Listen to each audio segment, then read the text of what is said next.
Alright, let's get on to the motor.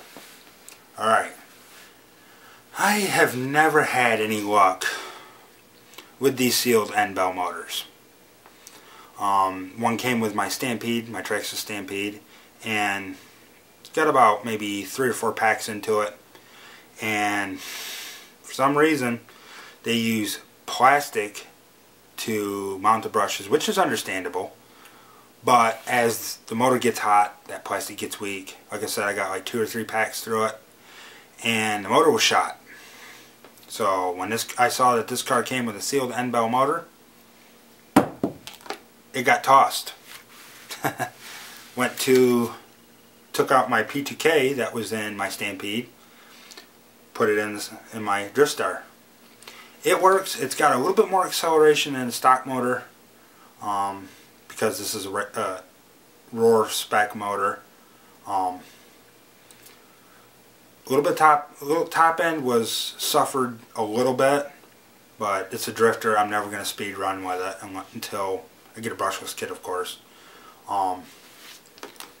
This motor is alright if you run the stock pack. I'm running the stock pack and a 4200 mAh nickel metal hydride Venom pack, one of their power cells. Motor's alright, I just don't like it. As far as motor wise, I called tech support. They said the ESC will hold to a 26 turn, I believe is what it was, and this motor is a 27 turn, so it's alright. Like I said, I will be upgrading to brushless for this because it's just not fast enough for me. I can get it sideways, I can keep it sideways. I'm just used to the cup racer and the power on demand. I'll probably end up going with another 35 amp 9 turn 4300 kilovolt motor because that's what I got in the cup racer, and it's phenomenal in there. So check back soon. Hopefully I will have one in this car. Can't wait to do it. Go on to the next part. Alright everybody, let's get on to the radio gear. Out of the box it comes ready to run. Couple of things. I upgraded the servo. Took one of my Futaba servos that I had laying around. It was actually a spare for the cup racer if my servo ever took it down. But I'll use this one as a spare, seeing as it is very, very slow. It might just be the servo's messed up from the factory, I don't know. It's just extremely slow. So I just upgraded it. As you can see, there's differential again. Look how well that spins. Forget about that though. Upgraded to a Futaba servo. This servo is a lot faster. It's smoother. I'm extremely happy with it. ESC, they recommend anywhere from an 1800 milliamp hour battery to a 3000 milliamp hour battery on this ESC, but I'm pretty sure if you run a bigger battery, run it for 5-6 minutes max, bring it in, let it cool, not bring it in the house, but bring it into where you're standing, pick it up and set it down on a stand or something, let it cool, because it'll get hot. All ESCs get hot.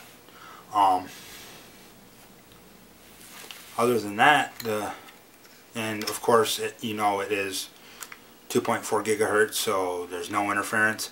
Luckily, out of the box, I didn't have to bind this system because it was already bound when I plugged the battery in. And of course, you've got your Dean's plugs. Turn on the radio, and we'll get to that here in a sec. Well, let's get to the radio first. It's cheap. It works. The only thing I really did different to this was I painted the wheel. You got your steering, your centering for your steering, your centering for your throttle, your power switch, and your how much throw you have, and then of course your reversing switches, your power LED and your other power LED. What's nice is it takes 4 AA batteries. So it's kind of like my Spectrum. It takes 4 AA batteries, so luckily I had 8 rechargeables. It's light. It's really not nose heavy. It's comfortable. That's something that I really don't like. But you get it with every cheap radio. You know, can't complain too much. Plus it's 2.4, that's why I bought it. I didn't want any interference. But let's turn this on. Now, I got the battery that came with the car in here. It's about dead. Well, it is dead, we'll put it that way. But this is what I kind of think is cool.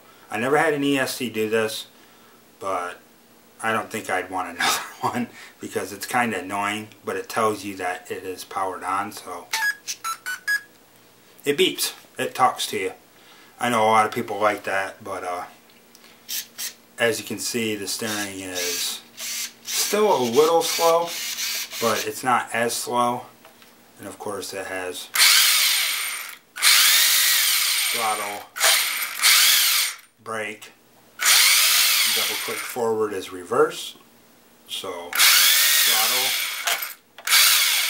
brake, double click is reverse. So as we're getting into this video, you're starting to see that this car really isn't as bad as everybody's saying.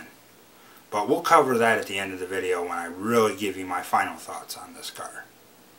So keep watching, check out more stuff. Alright, let's talk about this battery life charging. This is what they give you. Basically looks like a cell phone charger. It is a nickel metal hydride charger though, an automatic charger. They recommend charging this. It'll take about 2 hours to charge. I did it just to see if it would charge. It took about 2.5 hours to charge, and then they recommend, I think it's 9 hours to charge total. I can't remember, I'd have to check. I put the battery on my discharge block and completely discharged it, and then charged it with this. Like I said, it took 2.5 hours. Too long. It's nice though, it comes ready to run with this and the battery, but I have my charger that I got, my Duratrax, my Onyx 220, which is a peak detecting charger. This isn't.